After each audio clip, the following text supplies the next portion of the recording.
one of the most common places you'll ever see exponential functions used is with interest on money.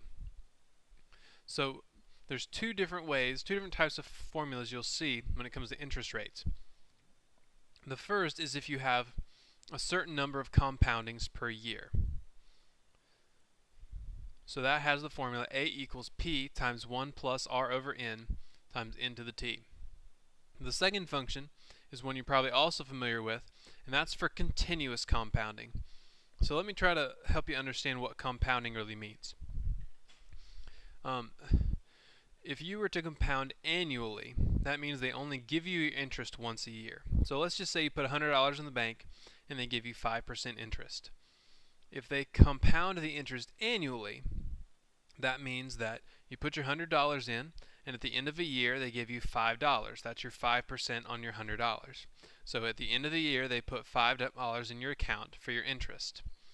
Now, the reason that may not be as good is if they're compounding continuously is technically after the first 6 months you'd already earned $2.50. You'd earned half your interest, but they haven't given it to you yet. And so you're not earning interest on the interest you already earned. Whereas if you're compounding continuously, as soon as you earn a penny, they give you that penny, and then you start earning interest on that penny. Now I know that may sound like a very small amount, but when you're talking about large amounts of money, that can make a big difference. So when you're compounding continuously, they give you the money as soon as you earn it, in which case you are going to be earning money faster, because not only are you going to be earning interest on that initial $100, you're going to be earning interest on the interest you're earning. So throughout the year you're going to be earning interest on your $100, and then the dollar you earn, and then the next dollar you earn, and the next dollar you earn, so it's going to move a little faster than if they just compound it yearly. Now let's talk about what each of these variables means.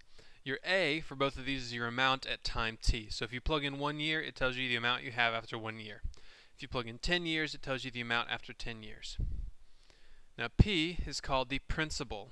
That's the principal, that's just the money where they use. It just means your initial amount. So it still means the same thing A did in our other exponential functions. At time 0, what do we have? Or how much do we initially invest? That's what that P means. Now R is your interest rate. Now you'll often be given the interest rate as a percentage and need to convert it to a decimal. So you always want to plug the decimal into these functions. So if it's 5%, you plug in 0.05. Or if it's 10%, you plug in 0.10. Or if it's 23%, you plug in 0.23. And so on. Now T is time, and it is almost always done in years. And then the last thing you need is N. And N is how many times you compound per year. If you notice, N shows up twice, R over N, and then N to the T in the first equation. So if you compound annually, N is 1, because that means you just get it once a year. Semi-annual, then N is 2, because you get it twice a year. Quarterly, N is 4, because you get it 4 times a year. Monthly is 12, weekly is 52, and daily is 365. At least to my knowledge, most banks compound your money daily, but they don't actually put the new money in your account but once a month. So in other words, you are earning interest. They're crediting you with the interest every day. They just don't actually deposit your interest in your account till the month. And daily is almost identical to continuously. There's very small differences of compounding daily versus continuously, so that's not a big difference. So let's just do this one example. It says you want to invest $8,000 for 6 years. One account gives 7%, and that's compounded monthly. The other pays 6.85%, and it's compounded continuously. So the question is, which one will earn you more interest? Obviously one has a higher interest rate, it has 7%, but it doesn't compound as often. So they're not going to be giving you the interest you earn and letting you earn interest on that interest as quickly as the one that's compounded continuously. So we've got to weigh if the difference in the percent matters, or if it matters more how often they compound. Now this will differ from problem to problem. It depends on how far apart the percentages are, and it depends on how different the compounding is. So there's not like one definite answer for all of these. We're just answering the question for this particular scenario. So for the compounded monthly, we have to use the formula A equals P times 1 plus R over N raised to the NT. So let's start with that one. The one that compounds monthly, we are plugging in $8,000, that's our principal. Our interest rate is 7%, so that's 0.07. We're compounding monthly, so we put 12 in for N. And we're doing it for a total of 6 years. So let me color code some of this information just so you understand where I'm getting it all. The 8,000 came from here, that's our principal. The interest rate came from here. We are compounding monthly, so that's where I got the 12. And then the 6 is from the 6 years. Okay, so let's plug this in the calculator and see what it gives us. 8,000 times 1 plus 0.07 over 12 raised to the parentheses 12 times 6.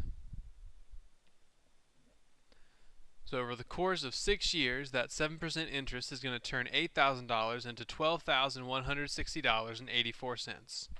$12,160.84. I would always round to the nearest penny. Since you're dealing with money, there's no reason to go to any bigger numbers than that, or any more specific. Okay, so that tells us what the 7% compounded monthly offers us. Now we need to look at compounded continuously. Well, that's the formula P e to the RT. So again, the principal is 8,000, same as before. The interest rate for this one is 6.85, so 0.0685, and then our time is 6 years.